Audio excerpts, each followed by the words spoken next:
Good morning dear students. आज हम बात कर रहे हैं PG final year physics paper first quantum mechanics की। इसमें लास्ट लेक्चर हमारा जो चल रहा था वो था हेर्मिटियन ऑपरेटर की प्रॉपर्टी, ठीक ना, हेर्मिटियन संकारक के गुण, और उन गुणों को हम प्रूव कर रहे थे, जिसमें हमने एक गुण को प्रूव कर लिया था कि हेर्मिटियन संकारक के आइगन मान वास्तविक होते हैं। आज हम दूसरा जो प्रॉपर्टी थी कि हेर्मिटियन संकारक के भिन्न भिन्न आइगन वैल्यू के संगत जो आइगन प्लेन है वो लंबकोणीय होते हैं। ओके, तो हमारी ये चल रही थी प्रॉपर्टीज ऑफ हेर्मिटियन ऑपरेटर, ये चल रहा था जिसमें हमने फर्स्ट कर ली थी, और आज हम सेकंड की बात करेंगे कि हेर्मिटियन संकारक के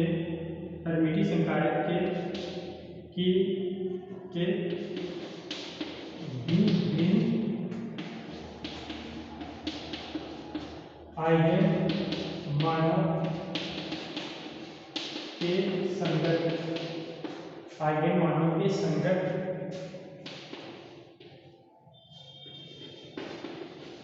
भिन्न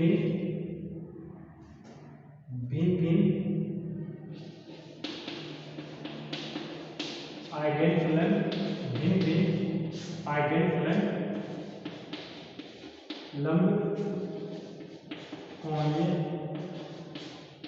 लंबकोणीय होते हैं। ठीक है, इसको हम प्रूफ करते हैं। तो इसको प्रूफ करने के लिए देखो, आपको हेर्मिटियन संकारक की प्रॉपर्टी का पता है कि कौन सी प्रॉपर्टी होती है। प्रॉपर्टी का मतलब कि वो किस कंडीशन को, हेर्मिटियन संकारक की जो कंडीशन है, ये ए मान लो हेर्मिटियन संकारक है, ये साई का वेव फंक्शन है, ठीक है ना, साई और पाई दो वेव फंक्शन के लिए ये, तो यहाँ पे साई ठीक है ना। इस कंडीशन को यदि कोई ऑपरेटर सेटिस्फाई करता है तो वो ऑपरेटर कौन सा ऑपरेटर कहलाता है? हेर्मिटियन संकारक कहलाता है, ठीक है ना, हेर्मिटियन ऑपरेटर कहलाता है। तो इसके लिए हम ये मान के चल रहे हैं, माना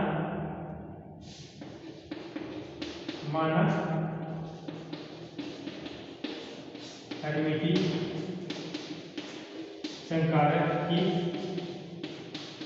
संकारक एक की दो यहाँ पे हम दो आइगन वैल्यू मान के चल रहे हैं, ठीक है ना। इस दो आइगन वैल्यू है कि दो आइगन मान ए एन व ए एम है, ठीक है ना, एन व एम, ठीक है, ए एन व ए एम है। ये हमने माना जिनके संगत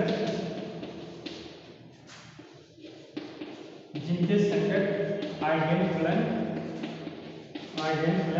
और इन मानों के संगत जो आइगन फलन है, क्रमशः साई एन व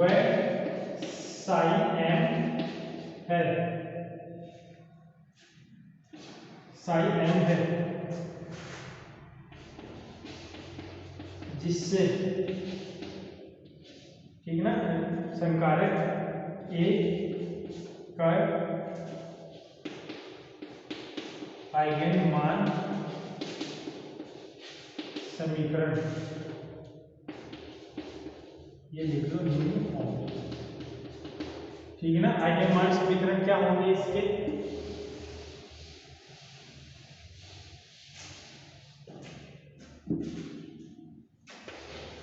ये ऑपरेटर है, ठीक है, ज्यादा ऊपर हो गया,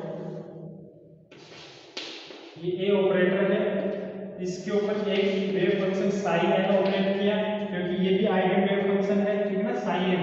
तो हमको क्या मिला? ए एन, ये आइगन वैल्यू है, और ये वेव फंक्शन तुरंत वापस मिल गया। ओके, दूसरा, इसी ए ऑपरेटर को हम हमने साई एम के ऊपर ऑपरेट किया, साई एम के ऊपर ऑपरेट किया तो हमको मिल गया ए एम साई एम। इसको हम समीकरण 1 बोल रहे हैं। ओके, तो ये हम आसानी से लिख सकते हैं आइगन मान इक्वेशन, ठीक है ना। क्यों? क्योंकि ये जो है साई एम और साई एम ये आइगन वेक्टर है और ए एन और ए एम इनके संगत आइगन वैल्यूज हैं। ओके, तो हर्मिटी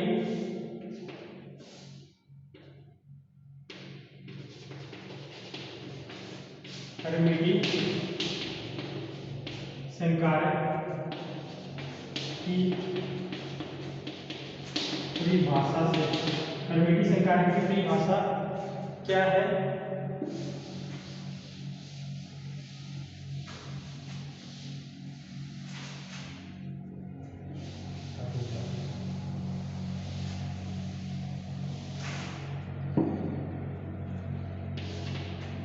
हर्मिटी संकारक की परिभाषा क्या है?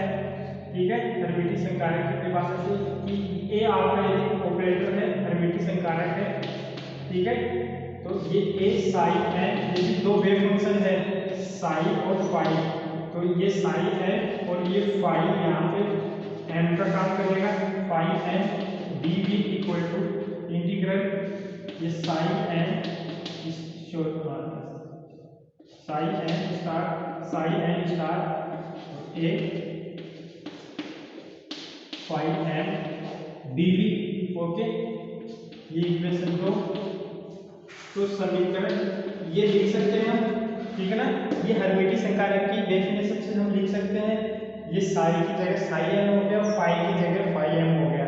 ओके, साई की जगह साई और फाई की जगह फाई एम। Okay D. अब यहाँ पे हम समीकरण 1 से 2 में देखो ए साई एन और ए फाई एम, ए साई एन और ए साई एन, ठीक है ना, इनकी वैल्यू पुट कर सकते हैं समीकरण 2 1 से 2 में मान रखने पर क्या मिलेगा? ए साई एन की वैल्यू पुट करो तो हमको मिलेगा a n psi n star okay phi n d v equal to, यहाँ पे पुट करो तो ये psi n star a n psi a psi m, ये a m psi m d we.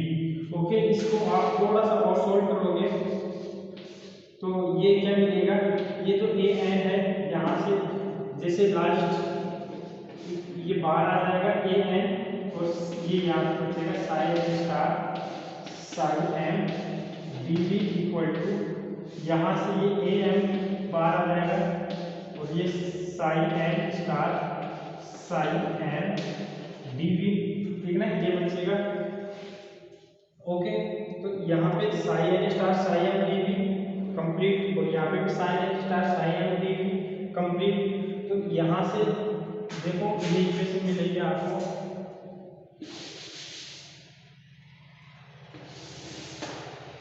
यहाँ से ये इक्वेशन मिलेगी ए एन माइनस ए एम, ठीक ना, इसको उधर की तरफ ले जाओगे इक्वल के, तो ये a n minus a m, क्योंकि ये जो है psi integral psi n star psi m d v ये इक्वल है psi n star psi m d v, ठीक है, और ये इक्वल टू 0। तो यहाँ पे देखिए ये पूरा इंटीग्रल 0 हो रहा है, ठीक है, लेकिन अब सुनिए यहाँ पे ये जो है psi n star psi m d v, क्योंकि इनमें से दोनों में ये क्वांटिटी इस क्वांटिटी दोनों में से किसी एक को 0 होना है तभी ये 0 हो सकता है। लेकिन यहाँ पे जो ये ए एन है, ए एन और ए एम, ठीक ना, क्योंकि जो ए एन और ए एम है ये डिफरेंट आइगन मान है।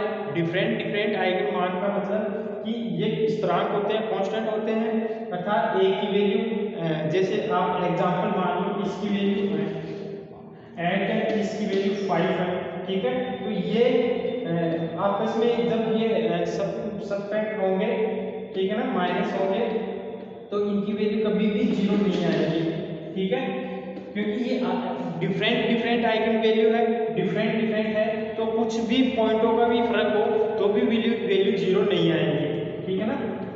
तो इसका मतलब क्या हुआ कि ये तो कभी भी 0 नहीं होंगे, ठीक है।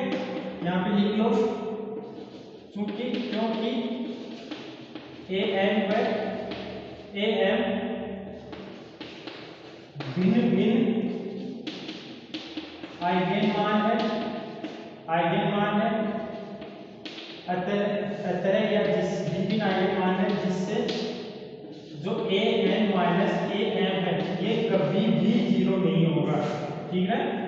an minus am not equal to 0, अतः 0 होगा तो क्या होगा, ये a psi m star psi m equal to 0, ये वैल्यू 0 होगी।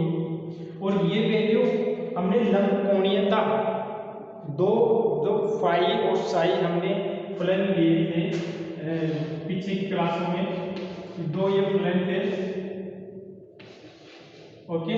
और ये लंब कोणीयता कंडीशन के लिए psi star phi equal to 0, ये लंब कोणीयता की इक्वेशन थी कि यदि कोई भी दो फंक्शन साई और फाई इस तरीके की इक्वेशन को संतुष्ट करता है तो ये दोनों साई और फाई क्या कहलाते हैं, लंब कोणीय कहलाते हैं, ठीक है ना।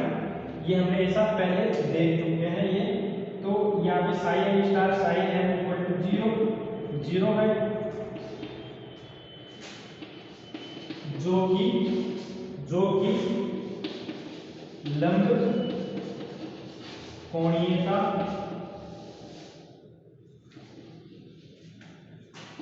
का प्रतिबंध है, लंब कोणीयता का प्रतिबंध है। अतः इससे स्पष्ट होता है कि ये दिख रहा है ना, स्पष्ट होता है कि ये इसको इधर लिख रहा हूं,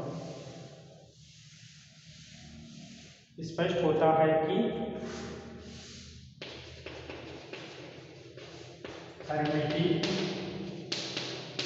हर्मिटी संकारक के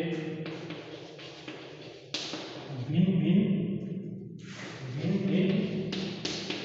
आइगन मान के संगत भिन्न आइगन फलन लंब कोणीय